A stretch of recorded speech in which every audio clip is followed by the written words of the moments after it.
لیکن قربانیاں ہیں، ہر جگہ دین کے لیے قربانیاں ہیں۔ جب ہم دین کے لیے قربانیاں دیں گے تو کامیابیاں ملتی ہیں۔ اللہ کے نبی صلی اللہ علیہ وسلم کا ایک واقعہ تو بہت مشہور ہے، سارے سیرت نگار بیان کرتے ہیں، سب آپ نے بھی کہیں نہ کہیں سنا ہوگا، طائف کا واقعہ ہے۔ یہ طائف کا جو واقعہ ہے،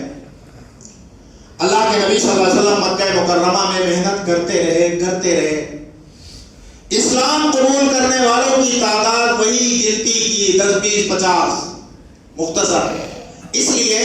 کہ آپ جانتے ہیں حضور صلی اللہ علیہ وسلم کی ساری مکی زندگی 13 سال، اس کے بعد ہجرت کے بعد کے 2 سال، سن 2 ہجری میں غزوہ احد اسلام کا پہلا غزوہ بدر ہوا، اس میں مجاہدین کی تعداد مسلمانوں کی جہاد کرنے والوں کی کل 313 تھی، 10-5 لوگ نہیں شریک تھے، باقی تو سارے شریک تھے، یعنی 15 سال کی مدت میں کل 313 آدمی، اور اس کے بعد کے 8 سال میں 1,24,000 آدمی۔ یہ جو قربانی کا زمانہ تھا، یہ محنتوں کا زمانہ تھا، اس میں اتنی محنت کی جا رہی تھی، تو مکے میں دیکھا کہ جتنے لوگوں کو اسلام قبول کرنا ہے کر لیا، کسی نئے آدمی سے کوئی امید نہیں لگ رہی کہ اب کوئی نیا آدمی اسلام میں داخل ہوگا، تو آپ صلی اللہ علیہ وسلم مجبوری کی حالت میں، بے بسی کے عالم میں یہ سوچ کر کہ یہاں کے لوگ اسلام نہیں قبول کرتے، چلو کسی پڑوس کی بستی میں جاتے ہیں، وہاں کے لوگوں پر محنت کرتے ہیں، آپ طائف تشریف لے گئے۔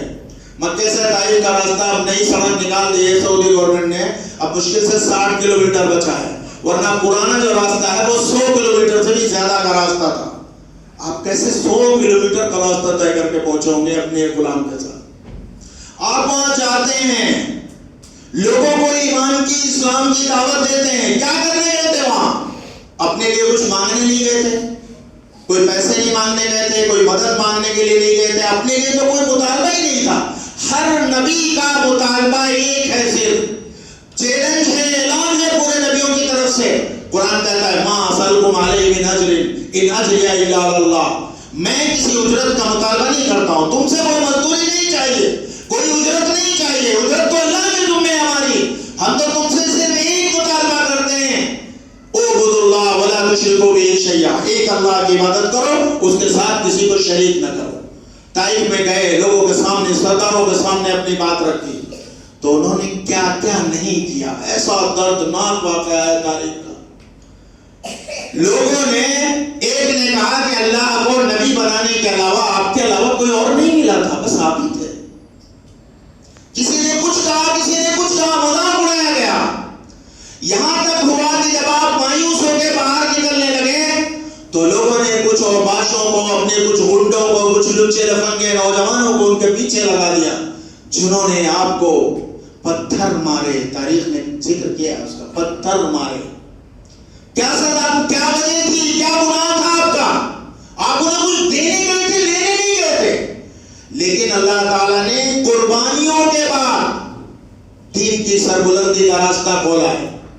وہاں سے شروع کیا آپ نے۔ اب وہ جو پتھر مارے، اللہ کے نبی تو رحیم ہے، شفیق ہے، کریم ہے، آپ کی رحمتیں ساری کائنات کے لیے ہیں، ہمارے لیے بھی۔ اللہ کے نبی صلی اللہ علیہ وسلم نے اس موقع پر جو رحمت دکھائی ہے، بعض سیرت کے واقعات میں یہاں تک لکھا ہے کہ آپ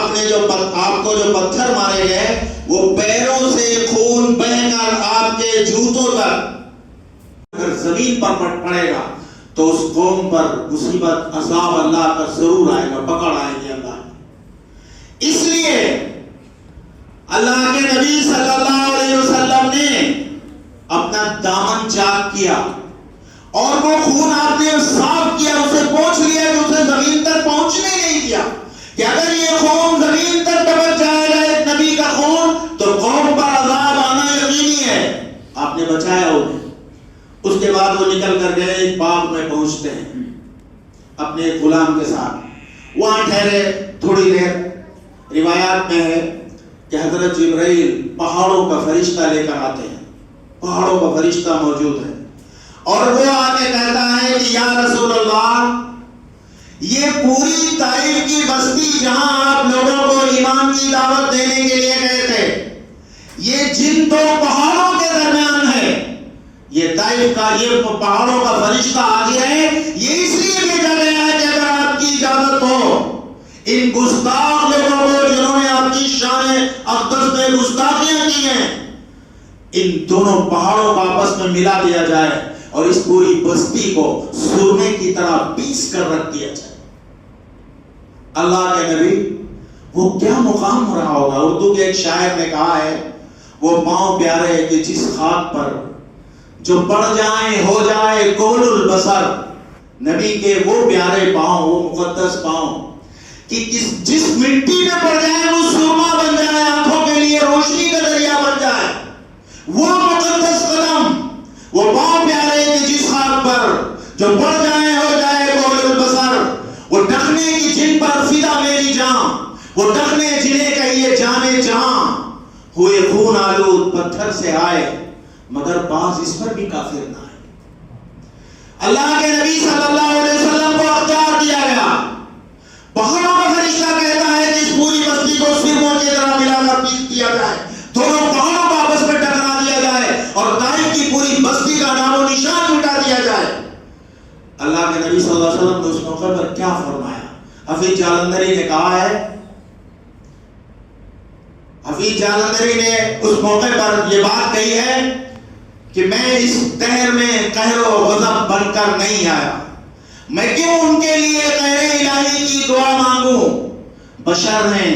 بے خبر ہیں، کیوں تباہی کی دعا مانگوں۔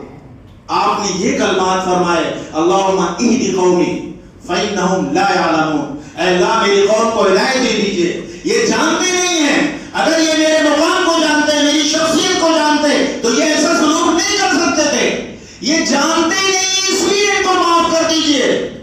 تو آپ نے تو اس موقع پر یہی جناب رحمت للعالمین نے سن کے فرمایا کہ میں اس دہر میں قہر و غضب بن کر نہیں آیا، میں کیوں ان کے لیے قہر الہی کی دعا مانگوں، بشر ہیں، بے خبر ہیں، کیوں تباہی کی دعا مانگوں۔ آپ نے ان کے لیے تباہی کی دعا نہیں مانگی، یہ وہ رحمت تھی جو اللہ کے نبی صلی اللہ علیہ وسلم کو عطا کی گئی تھی۔ ہمیں سیرت پاک کی روشنی میں اپنے اعمال کا جائزہ لینے کی ضرورت ہے۔ ہم بھائی سگے بھائی سے تھوڑی تھوڑی بات کے لیے لڑ جاتے ہیں، ہم پڑوسی کی معمولی چیزیں برداشت کرنے کے لیے تیار نہیں ہیں، کسی کے چند کلمات چند جملے برداشت کرنے کے لیے تیار نہیں، ہر جگہ ہماری ناک اوپر ہے، ہماری عزت کا مسئلہ سب سے پہلے ہے، ہم کسی مسلمان کا حق ادا کرنے کے لیے تیار نہیں۔ اور ہمارے نبی صلی اللہ علیہ وسلم کا حال یہ ہے کہ پتھر کھا رہے ہیں اور دعائیں دے رہے ہیں، آپ تکلیفیں اٹھا رہے ہیں اور دعائیں دے رہے ہیں، یہ اللہ کے نبی کی شان ہے، یہ ان کا مقام ہے کہ آپ نے اس طرح کیا۔ سیرت نگار کہتے ہیں اور علماء اسلام کا خیال ہے کہ یہ جو معراج کا واقعہ پیش آیا، معراج تو آپ سب جانتے ہیں، اللہ کا شکر ہے، اللہ کے نبی صلی اللہ علیہ وسلم کو 7 آسمانوں پر عرش و کرسی تک پہنچایا گیا، آپ کو بیت المقدس تک لے جایا گیا۔ قرآن کریم میں اس کا تذکرہ ہے، سبحان الذی اسریٰ بعبدہ لیلا من المسجد الحرام الی المسجد الاقصی۔ یہ جو معراج کا واقعہ پیش آیا، افسوس کی بات یہ ہے معراج کا مسئلہ ایسا نازک ہے کہ ہمارے یہاں اسلام سے، مسلمانوں سے، اپنی تاریخ سے، اپنے پیغمبر سے، اپنی شخصیات سے ایسی غفلت ہے۔ سید حامد صاحب کے ہمدرد میں، آپ میں سے بہت سارے لوگوں نے سنا ہوگا، بھی 10-12 سال پہلے ان کا انتقال ہوا،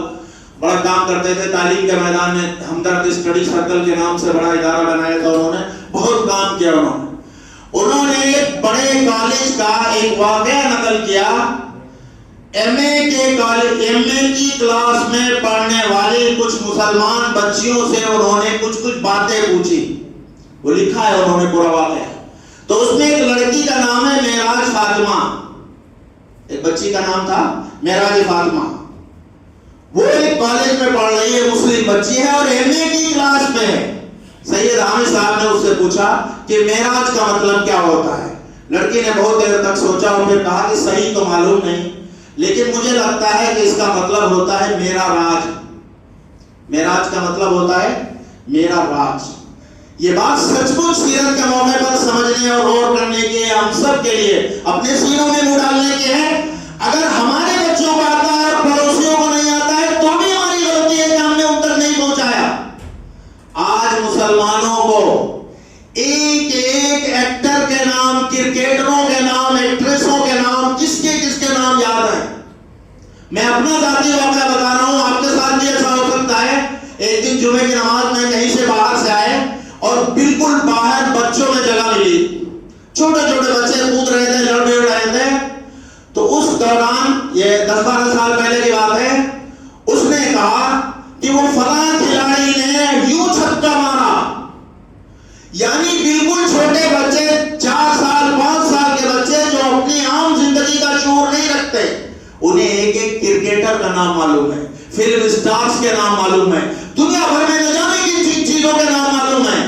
لیکن انہیں محمد عربی صلی اللہ علیہ وسلم کے ماں باپ کے نام معلوم نہیں، ان کی اولاد کے نام معلوم نہیں، ان کے چچاؤں کے نام معلوم نہیں، خلفائے راشدین کے نام معلوم نہیں۔ ابھی پچھلے دنوں ہم نے محرم کا مہینہ چل رہا تھا، حضرت علی حضرت فاطمہ کی جو اولادیں ہیں، حسن حسین کا تذکرہ علیہ السلام سب کرتے ہیں، ساری دنیا میں سب کو معلوم ہے کہ 2 بیٹے حسن اور حسین، چونکہ ان کے کارنامے ہیں، لیکن ان کی کل اولادیں کتنی ہیں ہمیں دلچسپی نہیں ہے۔ ان کی کل اولادیں 5 تھیں، حسن حسین محسن رقیہ اور ام کلثوم، 2 بیٹیاں 3 بیٹے۔ عام طور پر کسی کو یاد نہیں، ہمیں دلچسپی نہیں ان باتوں سے۔ ہمیں اپنے نبی صلی اللہ علیہ وسلم کا خاندان نہیں معلوم، ان کے حالات نہیں معلوم، ان کے ماں باپ کا نام نہیں معلوم، اور باقی دنیا بھر کی ساری کہانیاں ہمیں معلوم ہے۔ تو یہ بات بھی افسوس کی ہے کہ ہماری بچیوں کو معراج کا مطلب بھی نہ معلوم ہو۔ تو معراج کا واقعہ ہمارے نبی صلی اللہ علیہ وسلم کو جو عطا کیا گیا، سیرت نگاروں کی رائے یہ ہے کہ طائف میں جو آپ نے قربانی دی، جو پتھر کھائے، جو آپ کا کردار تھا، جو طریقہ تھا آپ کا، کہ آپ نے ایک ایسی قوم جس نے آپ کے ساتھ اتنی شقاوت کا، سنگ دلی کا مظاہرہ کیا تھا، آپ نے اسے معاف کر دیا اور یہ کہا کہ یہ جانتے نہیں ہم ان کے لیے بد دعا کیوں کریں۔ انی لم ابعث لعانا ولكن بعثت داعیۃ ورحمۃ۔ آپ نے فرمایا میں لعنت کرنے کے لیے نہیں بھیجا گیا ہوں، میں داعی بنا کر، رحمت بنا کر بھیجا گیا ہوں۔ تو آپ تو رحمت کرنے کے لیے آئے تھے۔ ایسے اس کے بدلے میں آپ کو معراج عطا کی گئی، آپ کو بیت المقدس تک لایا گیا، پہلے زمین پر، اور پھر وہاں سے 7 آسمانوں پر لے جایا گیا۔ یہ بیت المقدس فلسطین کا جو مسئلہ ہے ہمارے لیے قابل احترام اس لیے ہے کہ ہمارا قبلہ اول ہے۔ ہمارے نبی صلی اللہ علیہ وسلم نے مکی زندگی میں اسی کی طرف منہ کر کے نمازیں پڑھی، ایک مدت تک وہی نماز پڑھی گئی بیت المقدس کی طرف منہ کر کے، اور معراج کے موقع پر تمام انبیاء وہاں موجود تھے۔ ہمارے نبی صلی اللہ علیہ وسلم تشریف لے گئے، سارے نبیوں کی امامت فرمائی آپ نے، اس لیے آپ امام الانبیاء ہیں، اس لیے آپ افضل الرسل ہیں، تمام رسولوں سے افضل۔ اور وہاں اللہ تعالیٰ نے اتنے قریب تک معراج میں بلایا کہ اتنے قریب تک انسانوں میں سے کسی کو بھی جانا نصیب نہیں ہوا۔ یہ آپ کی عظمت کی، آپ کی بڑائی کی سب سے بڑی منزل تھی جو ہمارے نبی صلی اللہ علیہ وسلم کو عطا کی گئی، پوری دنیا کے انسانوں میں کسی کو یہ منزل نہیں ملی۔ یہ اتنا بڑا جو مقام ملا، یہ طائف کی اس قربانی کا نتیجہ ہے۔ معلوم یہ ہوتا ہے کہ ہم جہاں کہیں قربانی دیں گے، بدلے میں ہمیں ترقیات ملیں گی۔ اللہ کے نبی صلی اللہ علیہ وسلم کی سیرت پڑھیں گے تو اس میں حضرت خباب بھی آئیں گے، حضرت خبیب کی قربانیاں بھی آئیں گی جو تپتی ریت پر لٹائے جا رہے ہیں، وہاں اس میں عمار بن یاسر کا تذکرہ بھی آئے گا، حضرت سمیہ کا ذکر بھی آئے گا، حضرت حمزہ جن کے کلیجے کو چبایا گیا ان کا ذکر بھی آئے گا۔ انہوں نے یہ ساری قربانیاں دی تو دنیا میں دین کو ایسا چمکایا اللہ تعالیٰ نے۔ اب ہم آج کی دنیا میں ہمارے ساتھ بھی اس طرح کے مسائل ہیں۔ یہ ساری مکی زندگی ہمیں یہ پیغام دیتی ہے کہ قربانیاں دیں گے، محنت کریں گے، لگے رہیں گے، جدوجہد کریں گے، پیچھے نہیں ہٹیں گے اور کام کرتے رہیں گے اور اللہ سے تعلق بنائے رہیں گے تو کامیاب ہوں گے۔ قرآن کریم کی ایک آیت میں اس کی طرف اشارہ ہے، وَاسْتَعِينُوا بِالصَّبْرِ وَالصَّلَاةِ، مدد مانگو صبر کے ساتھ اور نماز کے ساتھ۔ علماء کہتے ہیں کہ صبر مانے جمے رہو، جو کام کرنا ہے اس پر اڑے رہو، حق سے پیچھے نہیں ہٹنا ہے، مڑنا نہیں ہے، اسے چھوڑنا نہیں ہے، اسے نظر انداز نہیں کرنا ہے، اپنے کام پر جمے رہو۔ اور دوسرا کام ہے صلاۃ، نماز پڑھتے رہو، یعنی اللہ کی طرف لگے رہو۔